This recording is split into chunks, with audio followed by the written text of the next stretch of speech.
জয় শনিদেব।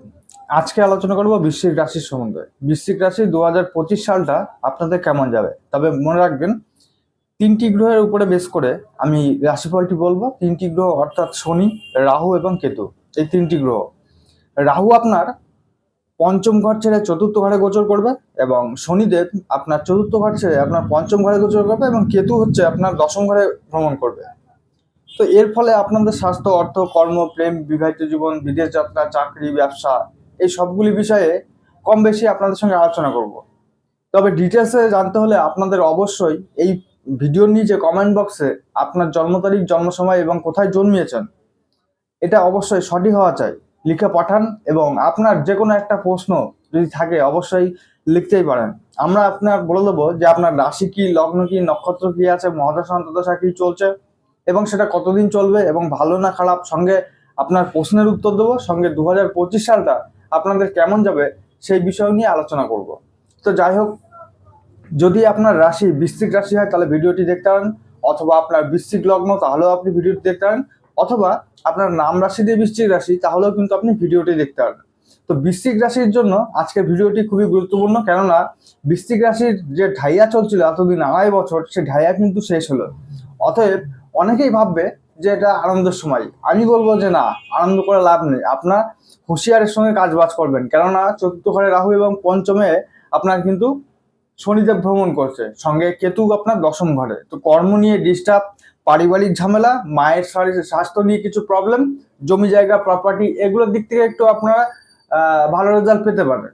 তবে মায়ের স্বাস্থ্য নিয়ে কিছু প্রবলেম, আপনাদের মানসিক কিছু টেনশন, বাড়ি থেকে দূরে কিন্তু যেতে হতে পারে আপনাদের। সেটা কর্মসূত্রে হতে পারে বা যে কোনো পড়া বা আপনার খেলাধুলার সূত্রে বাড়ি থেকে বিদেশ কিন্তু যেতে হতে পারে আপনাদের।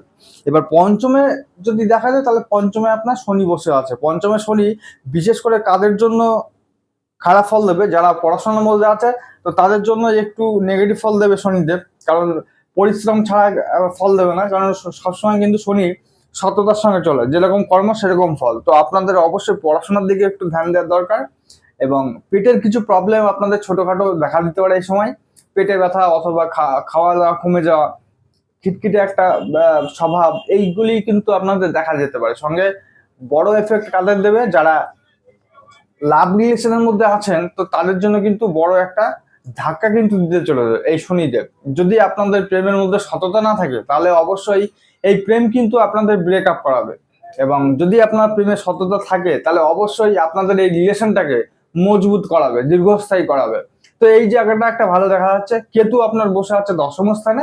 কেতুদেব কি করাবে, কেতু আপনার গুপ্ত শত্রু কিন্তু লাগাবে। গুপ্ত শত্রু দ্বারা আপনার কর্মের জায়গা কিন্তু নষ্ট করাতে পারে। তো অতএব ভালোভাবে কিন্তু আপনি দেখে শুনে কাজকর্মগুলি করবেন। রাহু আপনার চতুর্থ স্থানে প্রপার্টি বেচার যোগ, প্রপার্টি কেনার যোগ তো নিয়ে আসছে, কিন্তু সেটা আপনাদের দেখে শুনে কিন্তু ভালোভাবে কিনতে বা বেচতে হবে। সঙ্গে মায়ের শরীর নিয়ে কিছু প্রবলেম নিয়ে আসতে পারে। মায়ের শরীরে ছোটখাটো যদি কোনো প্রবলেম হয় তাহলে অবশ্যই ডাক্তারের পরামর্শ নেবেন আপনারা। এর থেকে ভালোভাবে জানতে হলে প্রিয় দর্শক বন্ধুরা, অবশ্যই কিন্তু আপনাদের এই ভিডিওর নিচে যে কমেন্ট বক্স, সে কমেন্ট বক্সে আপনার জন্ম তারিখ, জন্ম সময় এবং কোথায় জন্মিয়েছেন, এই তিনটে জিনিস সঠিক হওয়া চাই। অবশ্যই লিখে পাঠাবেন এবং সঙ্গে আপনার প্রশ্ন কি সেটাও লিখে দেবেন। আমরা আপনার জানিয়ে দেবো যে 2025 সাল আপনাদের জন্য কেমন যেতে চলেছে, রাহু, কেতু, শনি এবং বৃহস্পতি কেমন রেজাল্ট দেবে আপনাদের, সেটাও কিন্তু আপনাদের জানিয়ে দেবো। সঙ্গে আপনার প্রশ্ন যেটা থাকবে সেটা জানাবো। আপনার রাশি, লগ্ন, নক্ষত্র, মহাদশা অন্তর্দশা কি চলবে সেটাও কিন্তু জানিয়ে দেবো। তো আজকের মতো ভিডিওটি এখানেই শেষ করছি। আবার দেখা হবে আপনাদের সঙ্গে নেক্সট ভিডিওয়। ততক্ষণ আপনারা ভালো থাকুন, সুস্থ থাকুন। ধন্যবাদ।